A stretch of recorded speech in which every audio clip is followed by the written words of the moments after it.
Okay, so you did some really great videos this week, like really good. And I think a lot of people got blessed by them. So you were doing your live on Sunday, and at the end, I caught there was a super chat that somebody had sent in. Right. And sometimes they're hard, so bear with us because we're working through that too, but to catch them and all that.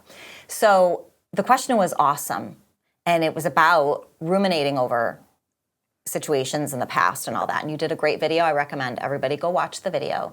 Then another great question came in about healing from perfectionism with father wounds and those kinds of things.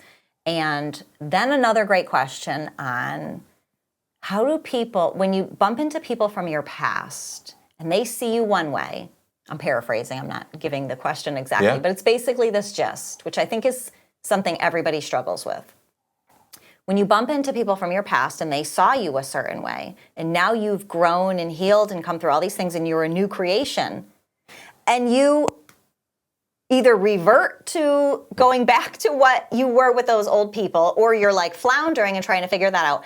You did such a good video on it, but there were so many great points that I think you and I were looking at going, okay, we want to share about this because in our own journey, we've come through this like... I'm still working on it, if he asks.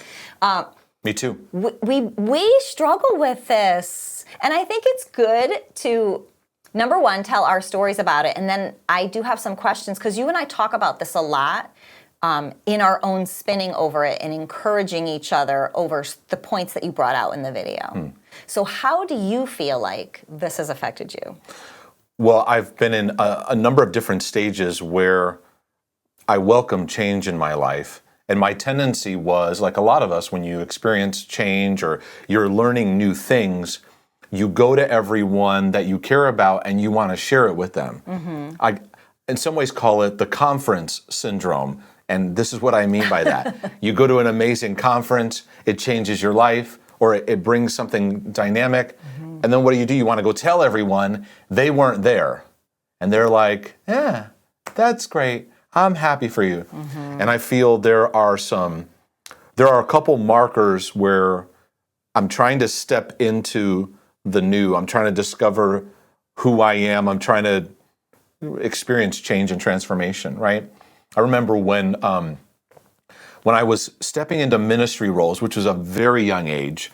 I'm 18, right out of high school, and plans changed quickly of what I was going to do, and opportunities opened. I ended up being brought on staff to basically pastor the youth ministry.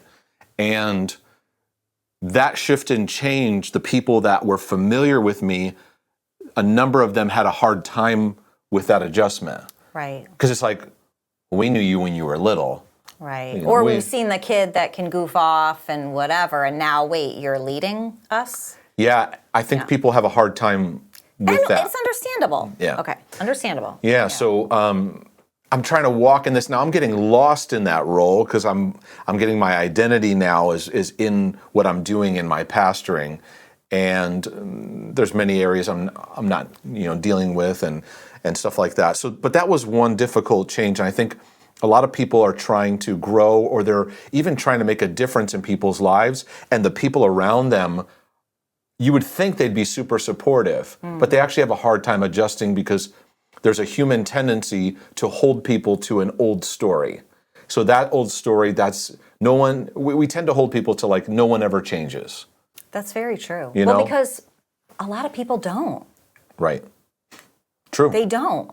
And I do sympathize for that because number one, like I said, we don't see people change. And if you have lost trust, or people have seen you in a certain light where it's like, okay, well, they are dippy, they are out of it, whatever. There's multiple things. They lied a lot, they did this, and now you've become someone else. And they're like, hold on, this is going to take me time. Right. To even trust. It's like an addict in a lot of ways. Correct. Where the addict's like, no, I've been clean. And they're like, have you? We're going to need to see some proof of this. Yeah, and there's you know what I mean? There's some very understandable reasons for this. Even there are people, speaking of addicts, many times you'll see the damage that has taken place because of an addict's lifestyle and behavior. Yeah. And they will come to Christ, or they will join a recovery group. And now they want everyone to just adjust to this. Celebrate hey, I'm forgiven. I watched many addicts in the church, like, it's under the blood now. Why can't you all just, accept me? And it was like, wait a second, you're not sober about how your life has impacted other people. It's not about shaming you, but it's also not, hey, we're just, because we do a lot of that in life. Hey, I'm a different person. Can we just move on? And it's like, well, there's some adjusting that needs to happen and take place because there was some damage. And I think it's healthy to realize, so going back to my story, realizing in my early stages of youth ministry, for example, there were a lot of immature ways that I acted, right? Now, 18, 19, 20, 21, my brain's not even formed yet. Right. So looking back, I can see that in perspective, but realizing too that other people experience that. And for me to expect them all to just like, hey, I'm new now and I'm growing. Some people, a lot of people can't adjust. And here's the thing that often happens. We often have to get out of our environment. True. For the new chapter to open up. That's why a lot of people need to learn how to break away from family. That's one level. Not in a rude way, not in a disrespectful way, but just kind of break away. Two, sometimes it does require like a new environment because our current friends are still holding us to the old and they're not welcoming the new. Whereas the ideal place in the kingdom of God, I know this is like kind of like picture perfect kind of imagery, but there's a ideally in the kingdom of God, we should always be giving room for people to grow and change. Like even when I would sit down and meet with somebody and share, like when I talk about the renovation season in 2004, 5, 6 that I welcomed in my life, I went back and I want to share it with everybody. Right? There is a place where I do wish we could all be excited for each other when they experience those kind of changes. I wanted to tell everyone, right? Here's what I'm going through. But then I got into like trying to get them to understand what I'm growing in. Try to get them to understand I'm changing. I'm a different guy now. There's more maturity in me now, right? And I want that validation. And it made me realize, okay, sometimes change actually involves new relationships. Well, it does, because not many people choose the road of healing and restoration, so they don't understand even the concepts. So someone like me who operated in absolutely every area in my life in the most massive rejection, and it manifested differently, like with whatever group, to adjust, to get them to like me, to let people like believe things because I didn't want to say no to something. This is very stupid, but I had gone on a couple dates with somebody like way back, and he had introduced me to his friends. Well, they wanted to go to the casino, and I didn't want to go to the casino. And I was like, I can't go to the casino. And they were like, wow, you're good at gambling, aren't you? And I was like, yeah. Like I let them think that you were good at gambling. That's interesting. Okay. So it's like, that's where it's that is really embarrassing. However, I think it's funny now, but I couldn't, because I wanted them to to think I was cool, I let them think this. Now, I didn't give them that idea, but I didn't say no, right? That's a really interesting example of where we let other people's perception dictate because who we I was are. terrified, right? And most of it was like just based in fear and not being able to be myself. Right. So in all honesty too, it kind of felt a little exciting for them to think that, like, yeah, I'm cool. Like, which it's so silly. But that's like my rejection was so bad that I would be like, oh yeah, you're right. I can't, because I'm like really good. And good gambler. Yeah. And I think a lot of us have those things too, right? You morph into situations and you kind of get caught up in them too. And then people find out the truth. And they're like, wait a second, why is that person lying? And it didn't make me evil. I was very insecure. And I did not know how to make my yes, yes, and my no, no, because of the way my parents raised me, all messed. Like, there were so many nuances to who my personality became because I was just like, left to my own devices and I wasn't equipped with anything. So now I would get into situations and the the people pleasing was so bad that, you know what? And if any of you knew me back then, I was a mess. I'm sorry. So then years later, I told a story about a year ago on one of the podcasts that I had a friend from back in the old days that it crushed me that she kind of saw me in a way that I didn't want her to see me, right? So she kind of didn't trust me, right? And I wanted to reconcile with her before you and I moved. It had been years since I had seen her. And when I got with her, my rejection flared so bad because I wanted to prove to her, no, I'm not that old person. Right. And I probably, in trying to prove something, I don't know, because I still don't know what she thought. But so it just shows where I have to cut myself slack and grace, and we'll get to that point in a minute. But I think we all can relate to this. When you then go back to the old, and you're like, no, really? I've changed. And this yuck flares up. Yep. It really, I needed to leave the past in the past. Yeah. And I don't have to prove anything. Yeah, and one thing I think was very helpful for us in coming together was giving ourselves permission, giving each other permission that, okay, there are things that happened in the past or things that were a part of the past for you, for me, but that's not you anymore. Right. We're establishing that so that the past can be put in its perspective and healed, and it can be a learning experience. Right. Versus it being an accusation that keeps from moving forward. I think there's a lot of things we didn't know when we got into marriage, but we did try to, we'd sit down and work through forgiveness issues or working through certain moments of things that we felt were either traumatic or challenging. It was that lens of the old you and you're changing, you're a new person, Right. Giving room for that. And I know that there's abuse that people use, or I'm new and you all need to just forget it. I'd like to put that aside for a little bit. That is valid, because the alcoholic dad comes home, I got saved, and everybody should just be happy and wait a second, we had a lot of damage. I get that. But I think for many of us too, we're trying to walk into change, and people around us should be happy, but they just don't. And then you're, like I talked about in the video, you try convincing. I've done a lot of convincing. Yeah. Let me get my story out. Let me get what I went through. Or people have a perception of a past story. This is a big one for me. Yep. People have a perception of a past story that's inaccurate about what happened. Right. And this happens a lot to me in pastoral ministry, because I can't sit there and tell everybody all the details of everything that happened. Correct. Right? It's just now that person was working through this, and we shepherded that. I'm not going to sit there and dump their baggage out, but that crossed paths with this, that then crossed paths with this, and it appears to you as though this is what happened. That we did something, right. Yeah, or this person, it's this is all messy. And then I interact with people, and there's a sense of trying to make it better, in the sense of do you understand what really happened?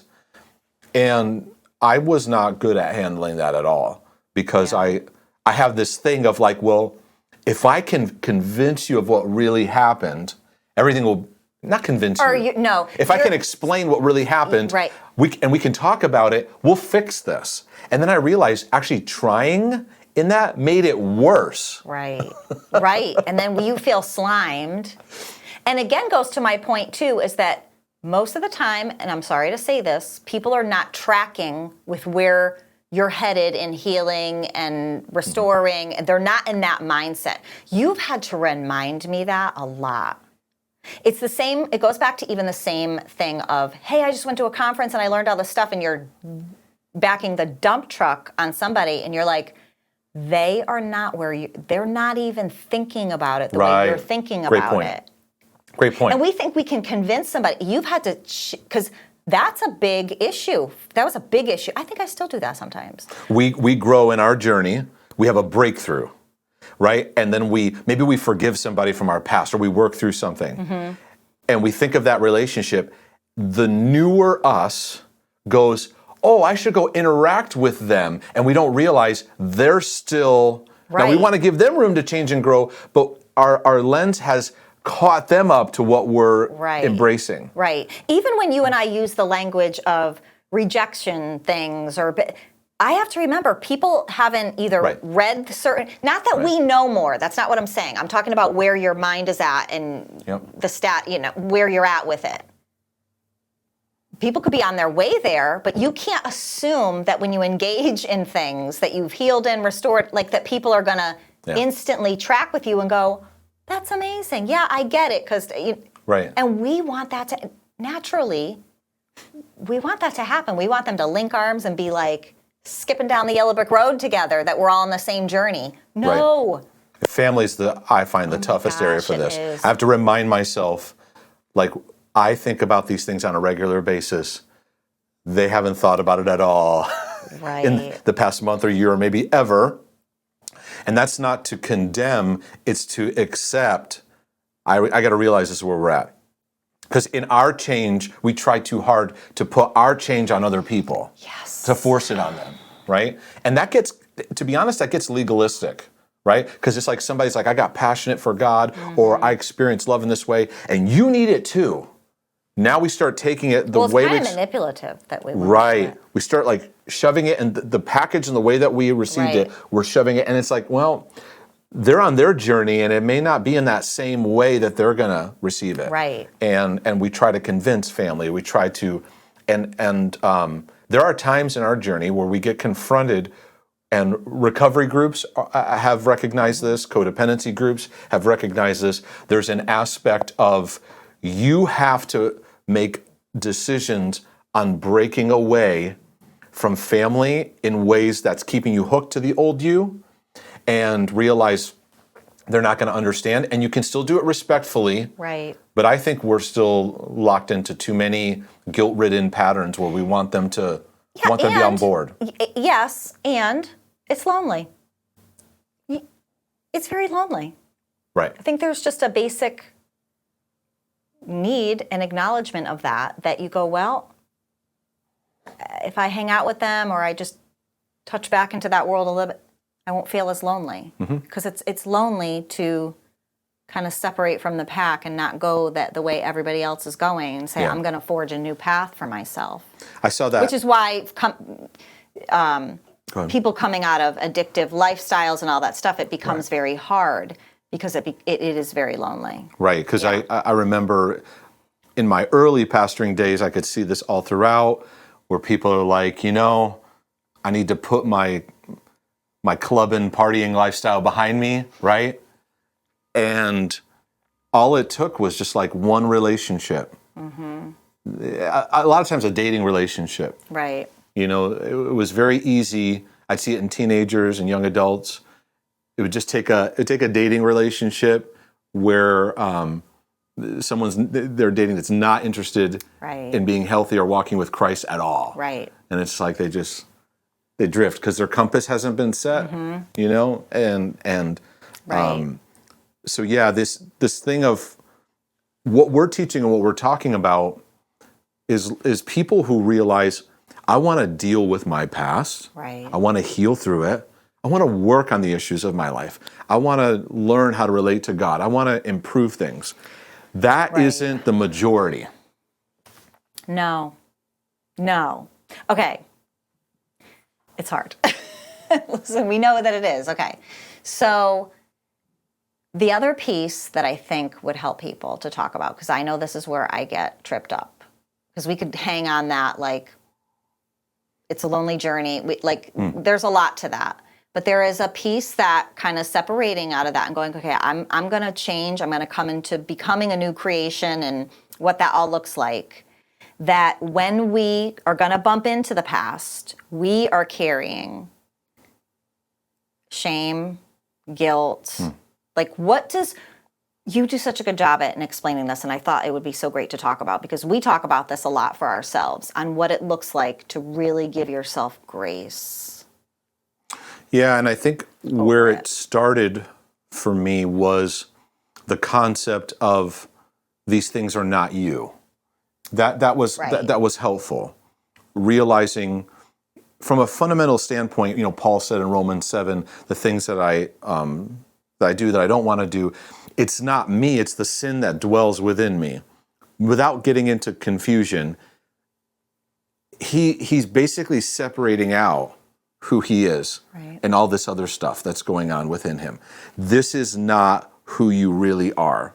Now, psychology has actually been speaking that. Christianity has it in our foundation, but somehow we've lost it because psychologists left and right will be like, hey, just because you did that doesn't mean that's who you are. Right? Separating out identity with understanding things we battle and struggle with. So for us, well, for me and for us, it was realizing, A, these battles are not me. It's not alleviating responsibility. The devil made me do it, so I don't have to deal with anything, right? There are repercussions of things that we've done, said, right? But when we're condemning shameful, harsh, it's intense, it's tormenting. Yeah. And so separating that out starts the grace journey. And I think that what's helped me more was realizing to see past Mark in the timeline of my immaturity, recognizing what I didn't have, what I was living out of, because we all give out of what we have and don't have, and realizing what I didn't have. And I realized, I'm yelling at him all the time. To kind of use the metaphor, I'm yelling at past Mark. Yes. Right? Because there's embarrassing things I've said, even down to little things. Why did I say that? That was so stupid. Yeah, we do that a lot. It replays. Yeah, we get secondhand embarrassment for ourselves. Yeah. You know how you can watch somebody on TV and get secondhand embarrassment? Yeah. It's like, oh, cringe. Right. I try to make a joke, and it's like, oh, that was stupid. Or I try to ask a question. That was a dumb question. Even things like that. So there's the big things we hold up. Then there's the little micro things that, and I realized that what I'm doing, and this came out in the God Loves Me, I Love Myself. Yes. I'm coming into agreement with unloving patterns towards myself, right? So when I go with the inner critic and go with what it says, I'm abusing him. Right? Is that what he needed? Did he need to be yelled at, screamed at, shamed at? No. Past, 12-year-old, 15-year-old, 18-year-old Mark, 8-year-old Mark, wherever those things are. He needs equipping. Right. He needs kindness. So I realized, I kind of stumbled into this concept of reparenting, which is you learning how to reparent those areas. What did you need at that time? Right. Then as you learn that, you're actually, as believers, you're allowing God, because he's really the new parent, right? But you have to give that to yourself. I feel like Christians are God, I need you up there to make me feel better about this back here, right? And he's no, I need you to look at yourself the way I see you. Right. That's to me, that's the next level, because if we beat ourselves up over the past, we actually empower the abusers of our history to stay in our heads. Right. That's why we do feel it's very important to get equipped in understanding. It's not to condemn your parents. It's not to, beat them up.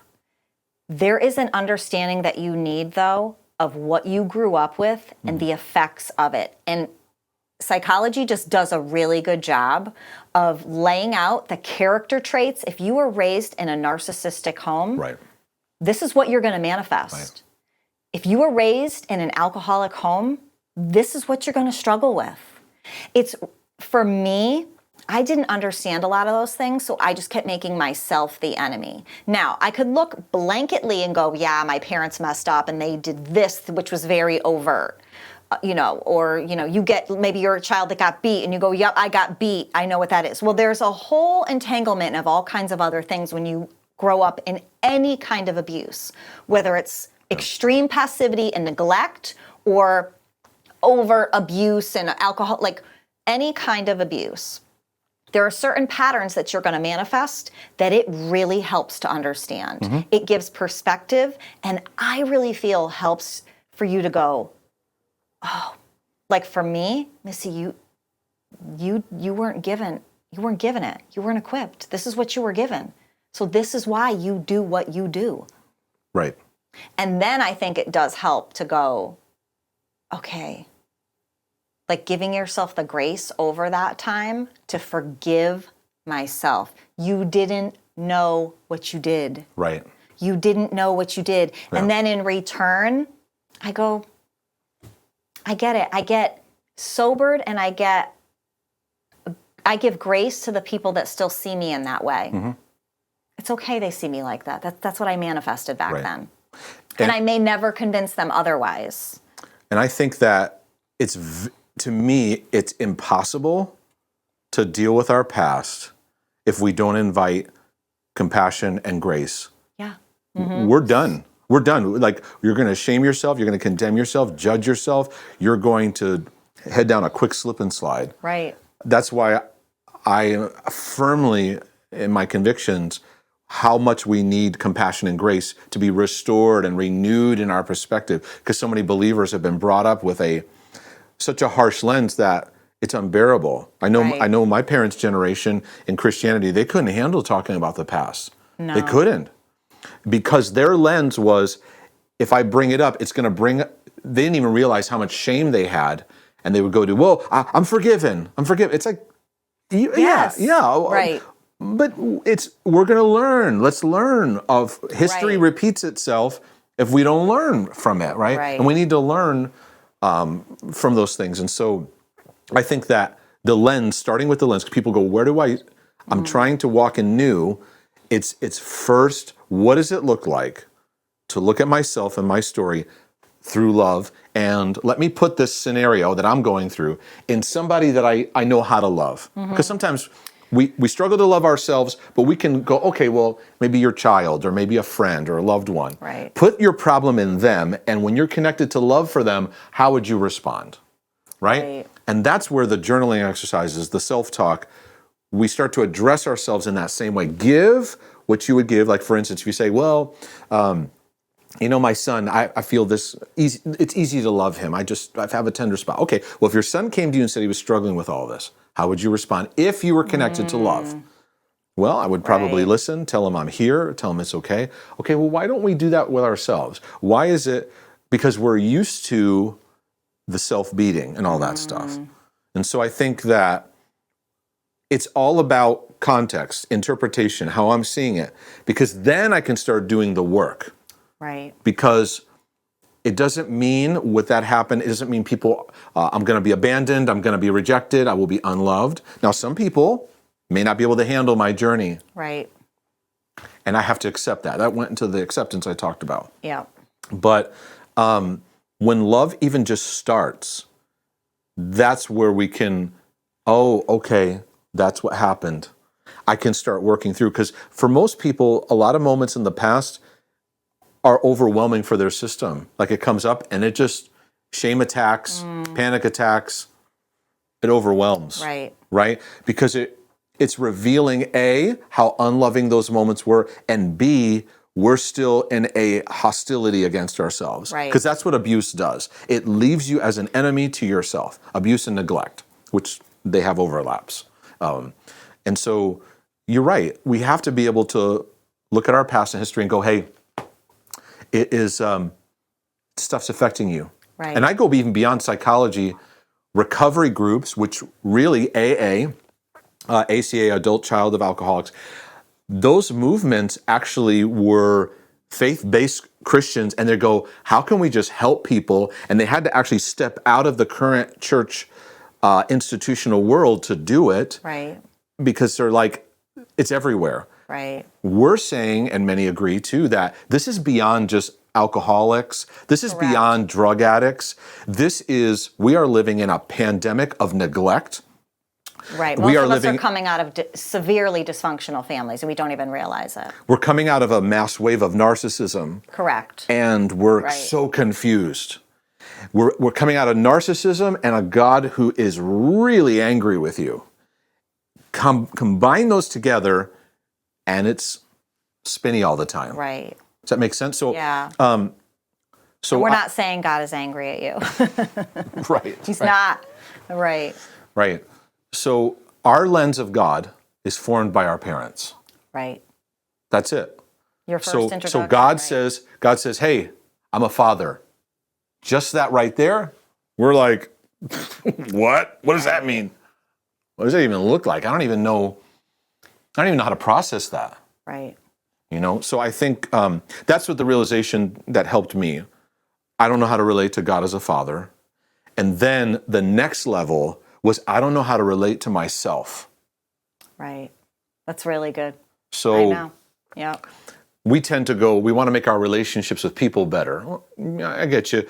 That's important. But it often's like, how do you relate to God? How do you see him? And then out of that, how do you relate to yourself? Because it's like your old self. Like I remember somebody talking to me about the old Mark. You need to learn how to love the old Mark. That's an interesting concept because I hated the old Mark. If I was honest, whoa, I have disdain. It might smack me around a little bit if I went. I'm gonna be like, wake up, girl. Right. So that's the problem. Is I was just on a session with somebody before this taping, and I said, we were talking about rebellion and where rebellion is rooted in, right? Because I talk about all rebellion is rooted in rejection. Right. Give me the most angry, violent criminal who's a part of a gang. Okay. Take me back into his childhood. Oh. Love on him. Give him attention. Give him connection. Give him approval, validation. I have just burned out the gangster in him. Correct. Right. Right? So we come to God in Christ Jesus, and he creates a new identity, a new us. What we don't see is that involves reparenting. Jesus goes, you got to be born again. Start all over.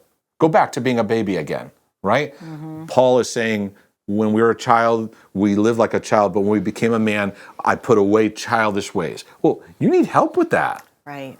Making that transition. You don't just become an adult. I'm an adult now, and right? Many of us are grown adults living as little kids. Yeah. We say that a lot too. We see people go, wow, they're stuck. So we're stuck in childhood, and in certain areas, like you can function at work, you can function here, function. But emotionally, we're typically stuck at traumatic moments or very poignant moments in our life. Right. So here's another aspect of it that I've had to learn, if you don't mind me taking another turn. Mm-hmm. For so long, this is something I'm still currently working through. For so long, I have my base relationship with people, most people, has been the role that I'm in. Right. So 18 years of age, I'm a youth pastor. Mm-hmm. I still have no idea who I am, but this role that gets attention now is there. Then it moved on to me being a music worship pastor, productions assistant pastor. Then it moved into me being passionate about heart healing and emotional stuff, which then you and I got married, we started on our journey, and then there's many stages of that, right? There's this aspect of that's how, whatever that role is, they may relate to a past ministry role or a present ministry role. That's how people relate. As I started to realize my identity is not those things. Right. That's a big deal, right? It resets me back to, no, I'm a son. I'm not, my identity in Christ is not a pastor, minister, helper, counselor, coach, teacher. That's not my identity. Those are things I flow out of my identity. Right, to live in. But I found it difficult because as I got more acquainted with just Mark, it's like when I would socialize, I just want to hang out. I just want to have some coffee. I just want to eat. I just talk about, nature and cool stuff to do. And it's like everyone wants to go to the role. Right? In that. And I feel that's been an adjustment for me because I got frustrated. Everyone's trying to pull from me. Well, I would say yes, that too, and it didn't allow, people held you to a standard of no mistakes. Which is a standard I held myself to. So it's this bad hook that we got. So if Mark was himself and it came off not as polished as everybody thought it should look. What's wrong with Mark? Right. So Right. to be the person who's in the role, that pull for that. And now I'm spiraling. Yeah. Right. And there's a couple layers to that where it's like, I've had to accept that I carry a strong sense of value for emotional health. So when I'm around people, that vortex will inevitably come in, and people, I've had to accept that. Right. B, I've had to accept that I may want to, I love interacting with people who don't know what I do.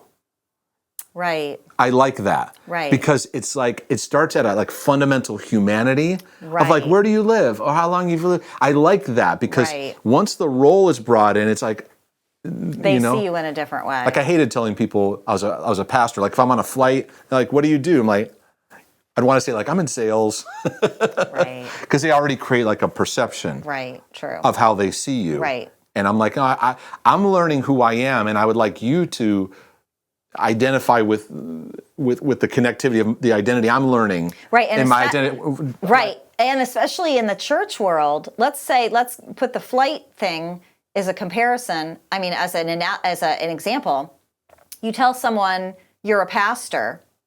Oh, really? What church? Yeah, what denomination is that? Now, let's say they're a Christian and they have their different denomination. Like in the Christian world, it gets even more convoluted because people get start judging you. We have all our boxes. Yep. Right. That becomes very difficult. And you're like, can we just talk about normal stuff? Right. Have the organic get to know me. Yes, that's what the organic, right. And so I think that grace, you asked about grace. To me, grace is so multifaceted, but it's God's power working on our hearts, but it's in a journey context. Yeah. It's God taking what Christ has done and walking with us in a journey on that. And I feel that it doesn't start with other people giving you that. I think we have to realize we have put a hook on people to be something for us. I did. I've done this many times. I recognize the power of the Father's love and the need for spiritual fathers. So I went around everywhere looking to ministries and events, and I go and I'm kind of like, are you my daddy? Are you, I'm just looking for fathering. We did do that for quite a while.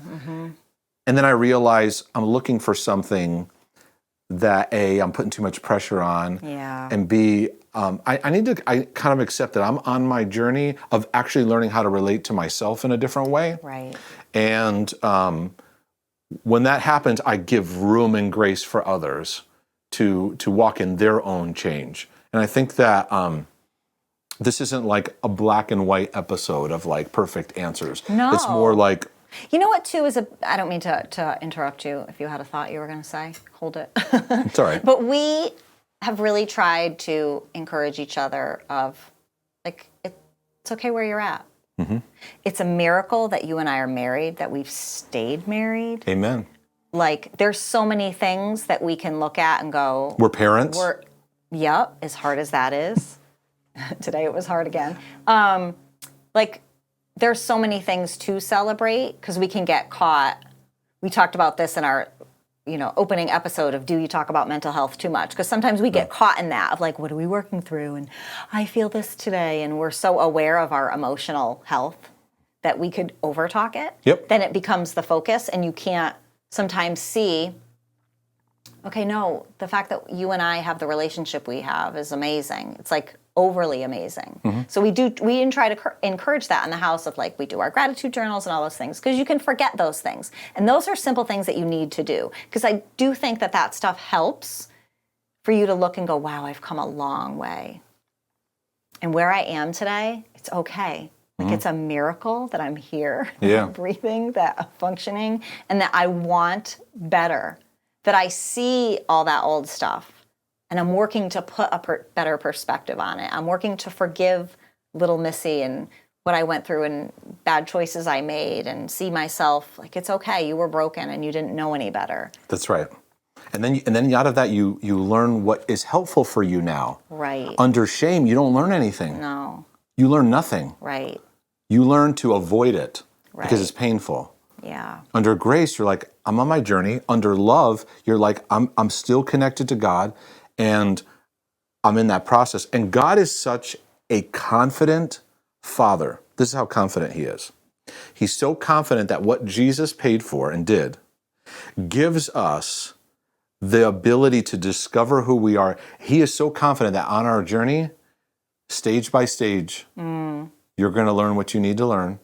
Layer by layer, you're going to come to terms with who you are. Right. You're not going to be the same person you were yesterday. He's so confident in that. And we go, oh, I haven't grown, nothing's happened. We're in this like Right. hating, loathing mentality of ourselves. We can't see. No. We can't see what we went through and what we've come through. We're so hard on ourselves. And so I realize now, looking back over the past 20 years, I'm like, wow, the things I've learned and discovered, and I couldn't see the progress Right. that I was making. But a big step for you and I is letting go of and accepting people will misunderstand. People will have their own story about you. Yes. Some of it may be factual. Some of it may be inaccurate. Because I'm going to let go of control, because I have control issues that I want to come up to try to fix that. And I have to accept that those people may not run with me, but it doesn't mean I'm shutting them out. It doesn't mean I'm being rude to them, but I can appreciate who they are in the place of my journey. And now I'm moving forward in my life, and I have to give room because here's what I've learned. The new level of me often requires new input from people that are either walking in that or heading towards that themselves. Right, and show themselves to be trustworthy in that conversation. A lot of us stay where it's comfortable Right. with people that aren't really taking action, aren't really doing anything to take new steps, and it's comfortable. Right. And Jesus is going, step out of the boat, walk on water, right? And we can tell, we can go, oh, Peter, he started to sink in the water. No, Peter stepped out. Right. What'd the other guys do? Right. Right? It's easy to sit on the boat and criticize everyone who's walking out, but we need, that's the lonely part though, because when you take the step, Peter's out there.